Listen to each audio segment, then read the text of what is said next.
Welcome everyone. We're going to be in Proverbs chapter 25 today. Before we get into Proverbs chapter 25, we're going to do a quick little summary of everything that we've covered so far. And so we begin Proverbs, at least our study, with some of the background of Proverbs. So if you look at a couple different areas, such as Proverbs chapter 1 verse 1, you see a title there, the Proverbs of Solomon, son of David, king of Israel. If you look at Proverbs chapter 10 verse 1, the Proverbs of Solomon, another title. If you look at 25 verse 1, these also are Proverbs of Solomon, which the men of Hezekiah, king of Judah, transcribed. So then we see some new people being involved in this. It's not just Solomon. You also see the men of Hezekiah. If you look at Proverbs chapter 30 verse 1, the words of Augur, son of Jacob the oracle, and chapter 31 verse 1, the words of King Lemuel, the oracle which his mother taught him. So we see that more than just Solomon, more people than just him, is involved in Proverbs. And we'll also see a couple other sections, such as chapter 22, verse 17. Incline your ear and hear the words of the wise, and apply your mind to my knowledge. And that kind of is a short title that introduces yet another section. I'll try to find the outline for us that we've kind of been using.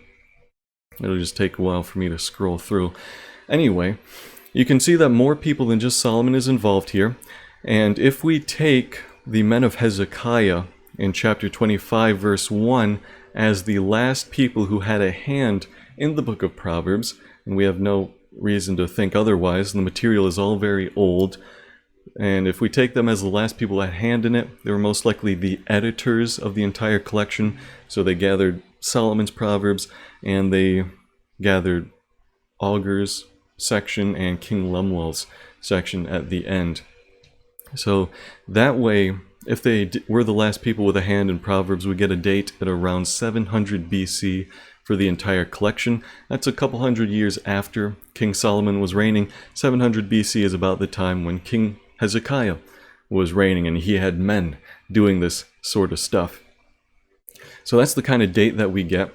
And we can also divide Proverbs up into a number of sections. So let me see if I can get a quick little outline, trying to copy and paste it, at least most of it in one go. So I'm sending this in the chat right now, into the Study VC chat where we've all been chatting. So there's the outline. We start off in chapter 1. We have the title, an introduction, and a motto. So we have the title, Proverbs of Solomon. Then we have kind of the introduction. And it gives you the audience of Proverbs and the reason, purpose for it. Purpose, verse 2, to know wisdom and instruction. That's why this has been written for us. To discern the sayings of the understanding, to receive instruction in wise behavior, righteousness, justice, and equity.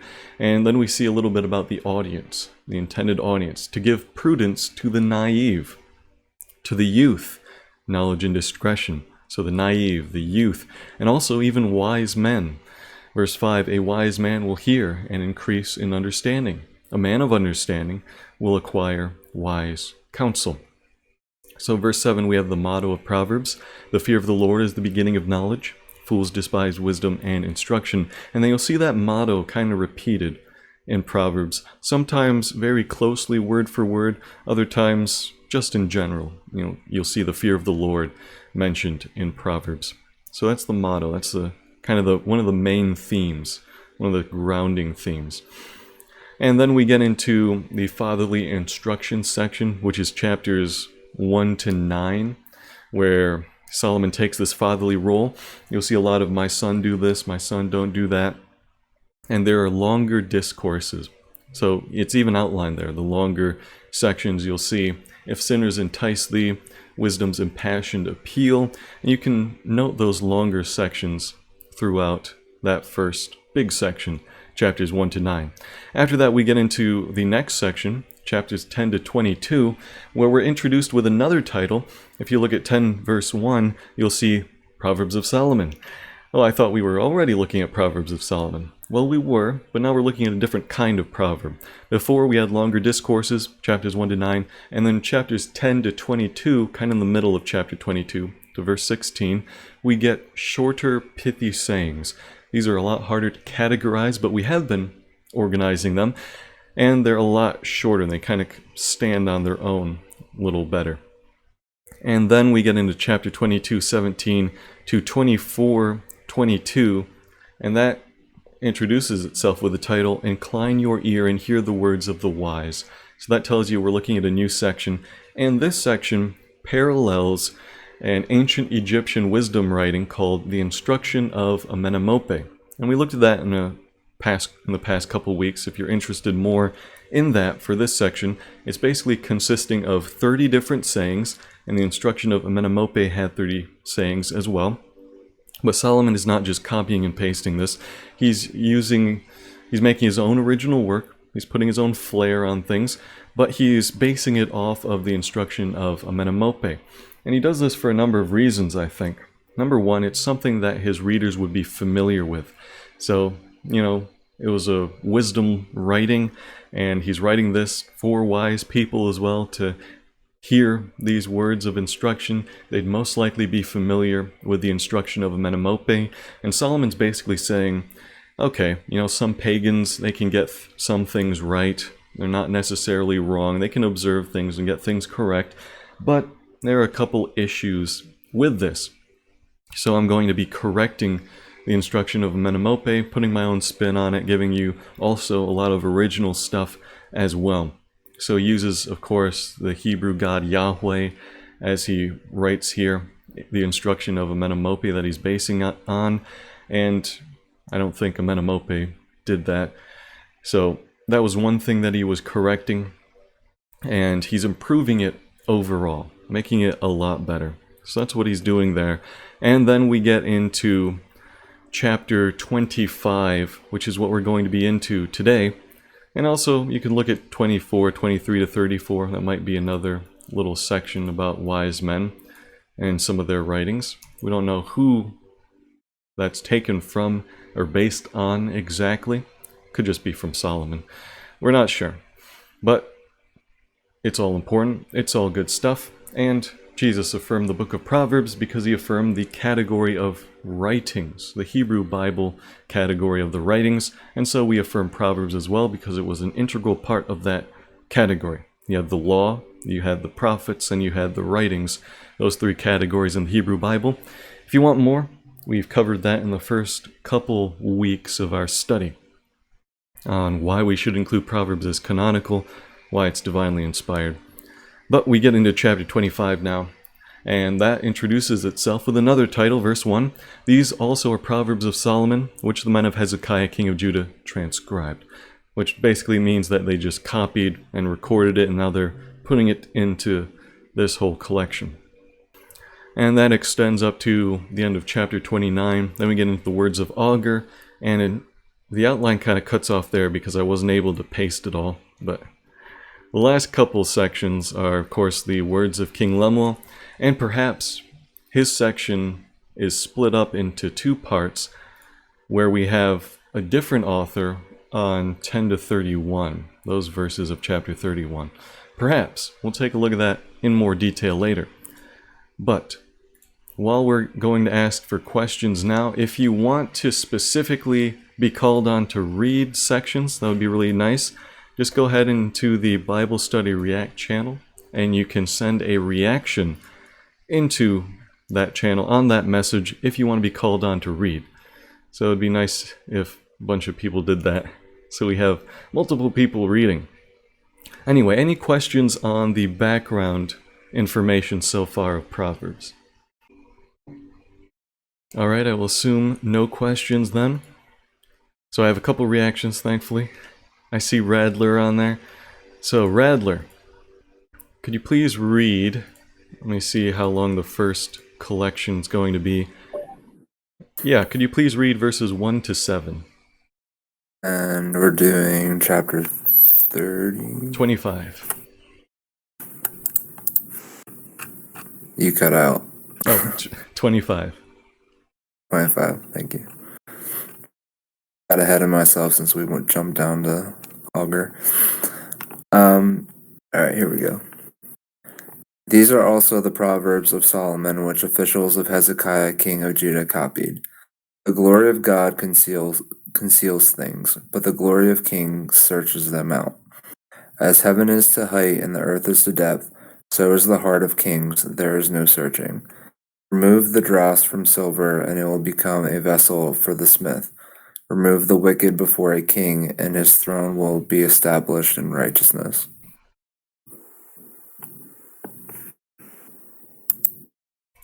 Oh, 2 more verses? Up to verse 7? I'm sorry. Do not promote yourself before the king, and in the place of the great ones do not stand. For it is better that he say to you, Ascend here, than he humble you before a noble. What your eyes have seen is reminded. Alright, nice. So that was the first section of Proverbs chapter 25, verses 1 to 7. And verse 1, I just had him read that as well because I don't want to be going, okay, one person read verse 1, next person read the next few verses. So verse 1 you can kind of think of as separate from the collections. It's just a title. It's just introducing the next section which we're in. These also are Proverbs of Solomon. Verses 2 to 7 give us the first collection of this section though. So while we're looking at that, for the new people, we'll go ahead and review what the collections are. There will be a short quiz at the end, but it's open notes, so don't worry. The people who already know what the collections are, go ahead and take a look at that section and think of what kind of collection that may be. So let's review the collections, for the new people especially. So I've sent a screenshot there. That's from Dwayne Garrett's commentary, the one we've been using a lot. So these are several types of collections you'll see in Proverbs. The first collection type is a parallel collection. There's your Proverbs grouped in an A-B pattern. If you're familiar with poetry, you'll be familiar with the different letters for, the different lines of poetry. In this case, the different verses. So A-B, and you start off with topic A. So for example, he might talk about a foolish man, and then he switches to topic B right afterwards, and maybe he's talking about the rich man or something like that. So that's topic B. Then he goes back to topic A, the foolish man, then he goes to topic B, the rich man. So he goes through those topics in that pattern, A, B.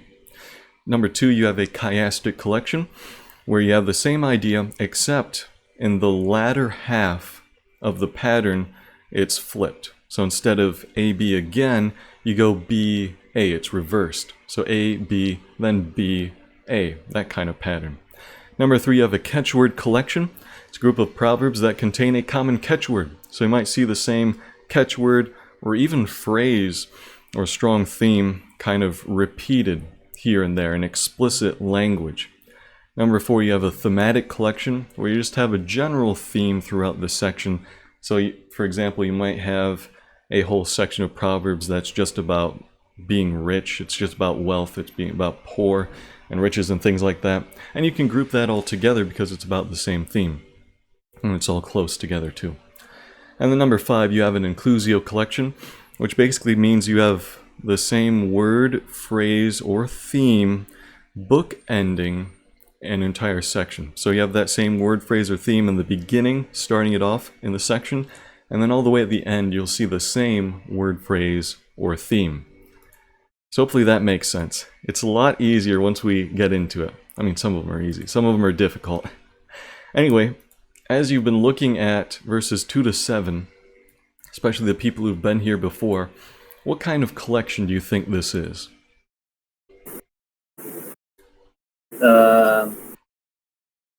Catchword, except for verse 4. All these other verses have the word king in it. Yeah, that's true. So it could be a catchword collection. Any other ideas?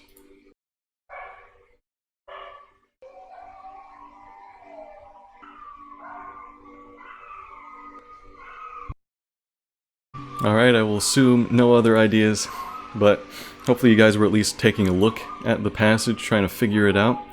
So it could definitely be a catchword collection, and we see the word king repeated there throughout it. So that's a definite possibility. It's a little difficult because the last verse doesn't really have king in there, and verse 4 doesn't have it in there. Not every verse has to have it, but usually at least the last verse and the first verse should have the catchword in there, because that's how you know where it starts and where it ends. Our commentary defines and describes this as a thematic and a parallel collection, though. I think you can easily see why it's thematic, because you can, you see kings here, you see this there, you see discerning knowledge and things like that. You see pride and humility in the context of being invited in the presence of a prince and things like that. Catchword, I would also add that onto the list too. So our commentary doesn't say catchword, but Dogman pointed it out, and I think it's a strong catchword collection as well. So it's basically 3 kinds of collections. He also mentioned that it's a parallel collection, which is really hard to see, especially since it's not in the usual pattern that we're used to. So he says that there's 3 parallel pairs here. So verses 2 to 3 constitute one parallel pair. Glory of God to conceal a matter, glory of kings to search out a matter. As the heavens for height and the earth for depth, so the heart of kings is unsearchable. And verses 4 to 5 is another pair. Take away the dross from the silver, there comes out a vessel for the smith. Take away the wicked before the king, and his throne will be established in righteousness. So, you see the parallel there, where take away the dross from the silver, the bad, gunky stuff that you don't want when you're refining silver. And then you take also the wicked away from the king, the bad, gunky stuff you don't want around the king or in your kingdom. And then verses 6 to 7 constitute another parallel. Don't claim honor in the presence of the king. So, about humility and everything. And if you look at most translations, you'll see that verses 2 to 3 are one sentence. Some translations kind of split that up, and that's fine. Verses 4 to 5 is one sentence in most translations. Verses 6 to 7, another single sentence. That might give you a hint to it. You don't need that, though. The punctuation might give you a little hint. So that's why it's a parallel pair. You could think of it as kind of an ABA pattern. A being verses 2 to 3 and 6 to 7. B being 4 to 5. It's kind of hard to see that, though. But either way, we're looking at parallels. So verses 2 and 3 they go along with each other. It's kind of hard to see, though, but it's kind of there. So I'm reading the NASB. I'm not sure what version Radler was reading, though. Maybe you can LEB. Okay, he was reading the LEB. So there you Always.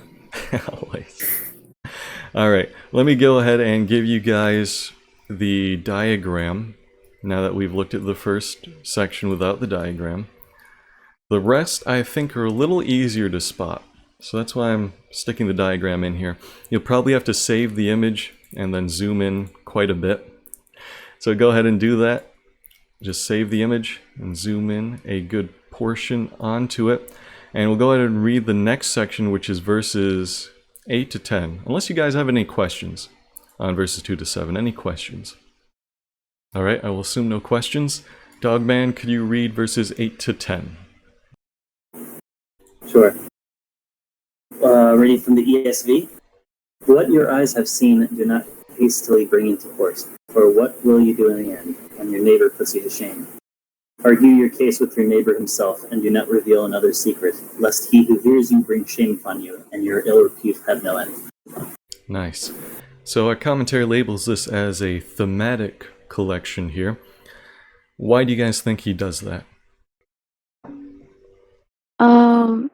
Because the 3 of them are talking about our neighbor. Yeah. You can get a little more specific too. Discussions we may have with them. Yeah, exactly. Specifically kind of like a courtroom type of setting where you're bringing up charges perhaps against them. But yeah, talking about a neighbor, talking about settling disputes, talking about having discussions with him, arguing a case perhaps. And yeah, we can see that thematic quite strongly, that theme going through there. So yeah, that was good. Alright, let's get to verses 11 to 12. And Hat, could you please read that next section, 11 to 12? Okay, can you guys hear me? Yes. Yay! Okay. 11 and 12? Yep. Okay. A word fitly spoken is like apples of gold in a setting of silver. Like a gold ring or an ornament of gold is a wise reprover to a listening ear. Alright, so the commentary lists this as a thematic and also catchword collection. Why is it thematic, first of all? I think that might be too easy of a question. No one's answering it because it's too easy. So, you're talking about a listener, you're talking about talking and words spoken in those circumstances, a wise reprover to a listening ear, and it's making a nice comparison there between saying some good words and to apples of gold or an earring or ornament of fine gold. Alright, why is it a catchword then? What's the specific word phrase that's repeated here? Like, It could be like, but Gold? yeah, it's gold. And Oops. like actually isn't part of the Hebrew text specifically. You'll see that's why it's in italics there, to show you that it's that's supplied by the translator to help make sense of the passage. It's not directly translated, just supplied by the translator to help us see that, okay, the translator believes that the author is making a comparison, a simile here. So imagine if we removed like and just did this strictly word for word. Apples of gold in settings of silver is a word spoken in right circumstances. And yeah, that makes sense, right? It's not really proper English. You want to have that comparing word there, like. So that's why it's in italics and kind of supplied there. But yeah, I'd say gold is the word that's repeated mostly. You see gold in verse 11. You see gold in verse 12 twice. All right, let's get to verses 13 to 14. Ligi, could you please read that? Actually, read 15 too. 13 to 15. like the cold of snow in the time of harvest is the faithful messenger to those who send him, for he refreshes the soul of his masters. Like clouds and wind without rain is a man who boasts of his gifts falsely. By forbearance a ruler may be persuaded, and a soft tongue breaks the bone. Wonderful. So these are two collections. The last one's not really a collection. It's just an individual proverb, kind of standing by itself. And we know that because the previous section is kind of its own collection, and the section after that is definitely its own collection. The Inclusio is pretty strong there. But for verse 15, kind of stands just by itself, just sitting there, not really part of the previous collection, not really part of the latter collection. Alright, let's look at verses 13 to 14. You have it listed as a thematic and parallel collection. Why do you guys think it's thematic? Just, even if you just see some key words, just say that if it's easier. Yeah, weather. That's exactly it. So I thought that was another too simple one that you guys are just like, it's too easy, I'm not going to answer that. But yeah, talking about weather, cold of snow, clouds, wind without rain. And you'll see that if you look at verse 15, it doesn't talk about weather. That's why it's kind of set off apart and not part of the thematic collection. And the parallel collection is a little tougher to see, especially since it doesn't go in our AB pattern. The pattern I kind of see here would be an AA pattern. So we'd just be on one topic A. It's not really, it's hard to say that it's a parallel there. And yeah, they do kind of parallel, but there isn't a greater pattern above that. So the thematic theme, the thematic collection would be stronger than the parallel collection here, I would say. So verse 15, individual proverb. And one thing I want to note, in verse 13, just a little bit of background information, and I'll just give you the commentary snippet on this section. So there's the commentary snippet. If we look at verse 13, you could be thinking about snow, and then wondering, well, hold on, I thought we were farming and harvesting. Why are they doing it in snow? So he says that in the highlighted part. Verse 13 does not mean that it snows at harvest time. That would be an unmitigated disaster. It refers to bringing down snow from the mountains during the heat of harvest and the refreshment that gives to the workers. So that's something you'll see in a lot of commentaries, especially ones that focus on background information. You'll see, okay, when the Israelites are farming around, it gets pretty hot, and they would bring down snow from the nearby mountains in order to cool everyone down. So that's why it talks about snow at harvest time in verse 13, and it uses that as in a positive way. So imagine if you just had, disastrous snow from general weather. It was snowing or whatever, and you're trying to harvest your crops, and your crops are dying around you and everything like that. That's not a good harvest time. But we should be looking for a positive comparison here. So we're comparing cold of snow to a faithful messenger to those who send him. So if it's just general snow, blizzard, and hail destroying your crops, that's not a good thing. But you should be expecting a good thing. And the background information helps you realize, okay, yeah, that kind of snow brought down from the mountain as a refreshing and cool thing for the workers. That is a good thing. It is like a faithful messenger to those who send him. Refreshing those who send him. All right, let's get to the next section now. We're going to just kind of go through this a little quickly and just have one chapter so you guys have time for the quiz. Don't worry, the quiz is going to be easy. It's going to be open notes, and I'll use only one collection type for each of the questions so that you can kind of use the process of elimination as well, make it a little easier for you. All right, so I think Liji read the last section, if I remember correctly. So Radler, could you please read verses 16 to 28? If you find honey, eat what is sufficient for you, lest you have your fill of it and vomit it out. Make your foot scarce in the house of your neighbor, lest you become weary of you and hate you. Like a club and sword and a sharp arrow is a man who bears false witness against his neighbor. A bad tooth and a lame foot is the trust of a faithful person in a time of trouble. Like one who removes a garment on a cold day, or like vinegar on natrum, he is he who sings songs to a heavy heart. If your enemy is hungry, feed him bread, and if thirsty, let him drink water. For coals of fire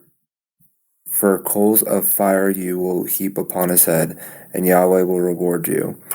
The wind of the north produces rain, and a backbiting tongue angry faces.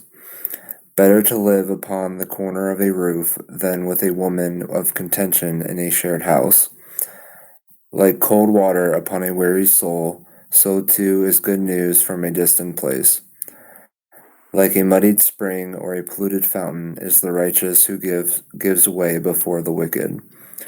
Eat too much honey is not good, nor is seeking one's honor honorable. A breached city where there is no wall is like a man who has no self-control for his spirit. Wonderful. So that was verses 16 to 28 of chapter 25. That finishes up the chapter. And you'll see that I have the line down in the diagram only from verses 16 to 27. And I kind of set 28 apart. And that's because verse 28 is actually part of a collection that extends into chapter 26. So we'll get into that next week. So for now, just ignore verse 28. We just read it because it was part of the chapter. But we'll hit it next week. So verses 16 to 17... we've labeled that as an inclusio. Oh, I was going to ask what the inclusio was, but had already answered that. Eating too much honey is bad. So if you look at verse 16, have you found honey? Eat only what you need. And you look at verse 27, it is not good to eat too much honey. So you can see the inclusio there. An inclusio is where you have at the beginning of this section the same word, phrase, or even theme, and at the end of this section the same word, phrase, or theme. So you look at verse 16, you see don't eat too much honey. You look at verse 27, you see don't eat too much honey. And that tells you that we're looking at one whole section here that you shouldn't be breaking apart. And in this collection, we also have a number of smaller collections. So if we look at the first part there, just the first couple verses, what kind of collection do you guys see there? I won't tell you where it starts and where it ends, just what kind of collection do you see there? And then we'll get into, some questions about what the text means. Alright, it is a little difficult, but the first two verses, verses 16 to 17, is a parallel. It's kind of hard to call it a parallel collection exactly.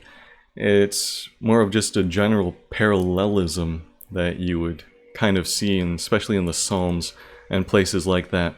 So if we look at the first couple verses there, verses 16 and 17, we'll see this kind of theme of, not eating and not doing too much, being moderate. Have you found honey? Eat only what you need, that you have not excess, and vomit it. Verse 17, let your foot rarely be in your neighbor's house. So don't be in your neighbor's house all the time, just like you shouldn't be eating honey all the time, or he will become weary of you and hate you. That gives you a negative consequence to that, just like eating too much honey gives you the negative consequence of vomiting it out. So this is a type of parallel. It's more of a parallelism rather than a parallel collection. And we see the parallel in that we have kind of a recurring theme, but in verse 16, that theme is stated in one way. It uses the illustration of honey to talk about the theme or virtue of moderation. And then in verse 17, it states that same virtue of moderation in a different way. So in letter terms, you would be talking about topic A in verse 16, and then topic A prime in verse 17, where it's a little different. So that's the first smaller section in this whole collection. Verses 21 to 22, where we have basically if your enemy is hungry, if he's thirsty, we have a thematic collection, and same in verses 18 to 20. So I don't think I have this in the diagram. Let me just kind of write this out for you guys. 16 to 17 is a parallel, 18 to 20 is a thematic, and you can quickly look at why that is. I'm sure you could tell at a glance pretty much. And then I'll keep adding to that list. And verse 23 is just an individual proverb. Kind of just stands on its own. It's not really on the theme of the previous collection or on the theme of the next one. And then we have verse 24 is also individual. And verse 25 to 26, hopefully you got your Bibles open and you're looking at all these. That's another thematic one, adding to the outline. 25 to 26 is thematic. Verse 27 is another individual proverb. And we know that verse 27, even though it stands on its own in the entire collection, even though it does that, it's an individual proverb, we know that it's part of this whole section because it's part of the inclusio. And it's the end of the inclusio too. It's talking about honey, just like verse 16 was talking about honey there. And you can just ignore verse 28 until we get to next week. So I have a couple questions for you guys. Actually, just kind of general questions. So let's look at verse 20 first. Like one who takes off a garment on a cold day, or like vinegar on soda. Or as Radler's translation says, the LEB, natron, however you pronounce that, natron, I think it's natron. Might have to look that up later. Vinegar on natron is he who sings to a troubled heart. What do you guys think that means? You can use Google if you want, or some other resource, maybe a dictionary. Specifically, I'm looking at the illustration vinegar on soda, or vinegar on natron. What is that? Okay, got a couple people typing. Perhaps they got some ideas. The Volcano Science Project. Yes. That's an interesting way to put it. But yeah, so if you're looking up the word natron, or soda, as some translations say, if you look at the Hebrew as well, we are looking at some form of natron, and let me just bring out Mounce's Hebrew Expository Dictionary for that. You'll see that he does define that as natron, specifically sodium carbonate for washing, perhaps, or other things. And if you're looking online, you'll see that we're talking about baking soda, essentially, kind of the common term that we're familiar with it for. So, talking about baking soda, it was sodium carbonate was naturally occurring. They could have gotten that in ancient Israel. And what happens when baking soda and vinegar, as the text mentions, comes into contact? Well, as Dogman says, you get the Volcano Science Project. You get kind of this explosive kind of reaction that you usually don't want unless you are trying to make a little volcano. And yeah, as Hat says, you have the acid from vinegar, and you have the alkaline from the baking soda, and creates bubbles and foam, as Ligi says. So if we're looking at this whole verse, verse 20, we see someone who's taking off his garment on a cold day. Well, he mentions cold day probably because it would not be great to be taking off your garments on a cold day. So we're probably looking at something negative here. And then we see, or like vinegar on soda. So you get this kind of explosive reaction that you probably don't really want. And then he's making that comparison to, that's the same as he who sings songs to a troubled heart. So if someone's got a troubled heart, you start singing songs to them, they're probably not going to feel too good, as if they took off their coat on a cold day, or as if you have vinegar on baking soda and you have this bad reaction. So perhaps the troubled heart person will explode at you, or at least won't feel too good. He'll be upset that you're just happily singing songs to him. So that's how I would interpret that passage. I think that's a pretty solid interpretation. And then we'll get into verses 21 to 22. Heaping burning coals on his head. Now let me just bring this out real quick. And our commentary does talk about this a little bit, but I think another commentary does a little better job. And I've read this one before. Oh yeah, just what Hat says. We know that rejoicing with those who rejoice, mourning with those who mourn, is a better option than just singing songs to one who has a troubled heart, especially if they're like maybe cheerful songs, things like that. So this is actually from a Romans commentary, and the reason for that is because Paul uses that same illustration in Romans 12:20, I believe. Let me see. Yeah. He uses that from Proverbs. So I've highlighted the relevant portions of the commentary, and he gives us a number of options. This is from Leon Morris's commentary in the PNTC. So he says, what does heaping burning coals mean? The thought then would be that by doing your enemy kindness, you are increasing his guilt and magnifying his punishment. That's option number 1.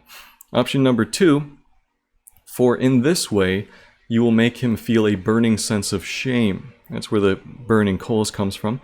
Perhaps a burning sense of shame that he's an enemy and yet you're acting really nice towards him, doing good things. So that's option number 2. Option number 3, in the Egyptian literature and in Proverbs, the coals of fire is a dynamic symbol of change of mind, which takes place as a result of a deed of love. So that's the third option. We have 3 main options for how we can interpret heaping burning coals on someone's head. And at least Leon Morris seems to think that the third option is the best option. So in Egyptian literature and in Proverbs, coals of fire, it's a dynamic symbol of change of mind, which takes place as a result of a deed of love. So if you extend kindness to someone, even if it's your enemy, perhaps he will change his mind. And that's in that way. I don't know exactly why burning coals is symbolizing a change of mind. You might want to look into that more and find out. And he does have a citation there for the Egyptian literature and Proverbs thing. So that is where you can go to find more. NTS stands for New Testament Studies. So you can go ahead and look at that. And Radler brings up another snippet there. Earlier Proverbs warned against revenge or rejoicing at an enemy's defeat. Yes, that's good to bring up. This proverb goes further, encouraging readers to show generosity toward enemies. Yeah. It shames the enemy and hopefully encourages repentance or their change in mind and attitude and actions from the enemy. Yeah, exactly, Hat. So either way, whatever option you take, either we're focusing only on a burning sense of shame or perhaps just magnifying his punishment, which seems kind of iffy. Or perhaps we're just hoping that they would change their mind when we're being kind to them. Either way, we know what we should be doing. And that's the important part of that proverb. We know what we should be doing. So any questions on that section so far? Verses 16 to 27. On what we just talked about or anything on the whole collection. Yeah, it's a better route than taking revenge. Yeah, I like what Radler's snippet brought up too, because if you look at other proverbs, you'll see don't take revenge. That's kind of a don't do something, kind of staying neutral. But here we see the positive aspect. Well, this is what you should be doing. So good stuff. All right, if there are no more questions, we'll go ahead and close out with a word of prayer, and then we'll get into the quiz. So I'd recommend staying along for the quiz because it is easy. I'd say it's easier than the examples that we looked at today. So, there's nothing to worry about. It's anonymous as well, so you don't have to share your score or anything like that. And what I want to show you through the quiz is that all of these patterns are observable, discernible things that you can figure out and that we can all agree on and see step by step through our reason and discernment, through our wisdom, essentially. Through our wisdom that God has given us, and general wisdom as well, and things like that. That's what I want you to see. We're not doing some mystical mumbo-jumbo where we're just making up answers and guessing and making connections up that aren't there. There's one guy that I knew. He was in the server before, and he was talking about this great new Bible study method that he figured out, that he found all these different connections in the text between different verses. And he explained it this way. Basically, you take maybe a couple hundred verses, and you'd write out each one on a note card. They just be random verses, just write them out on note cards, and then you would stand in the middle of a room, and you would take your hundreds of note cards and spread them out in a big circle around yourself. And then you would I don't know what he did after that, but it was basically paraphrasing.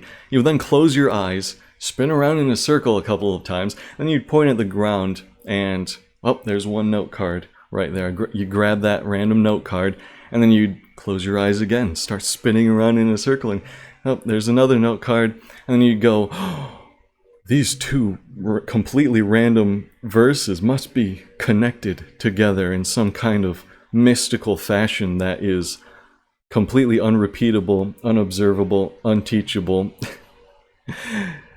So I want to make sure that you know that that's not what we're doing here. These are observable, repeatable patterns that we find in Scripture that are clearly intended by the authors of Scripture as well. So I have taken a couple examples outside of Proverbs. Most of it is from Proverbs, though, just because that's what we're in, just because it's easier. I think maybe one example is outside of Proverbs.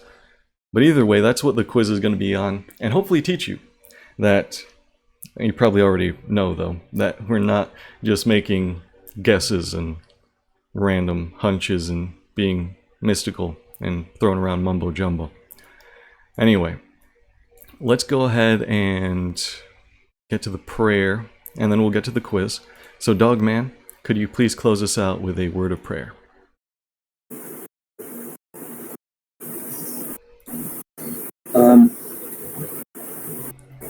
God, we love you and we thank you for today, for the word that you give us, for the ability to, the chance to get together and study your word. There's so much into your word that we can study and study and study and still have a lot more to learn and a lot more to apply. Help us to know what you want us to apply in our lives throughout the week, and help us to grow in love towards you and in commitment to you. In Jesus' name I pray. Amen. Amen. All right, I'll bring out the quiz link. You can go ahead and click that link, go to that quiz. Don't worry, it's completely anonymous. You don't have to worry about sharing your score or anything like that. For the people online watching this on YouTube, this link should be in the video description somewhere nearby.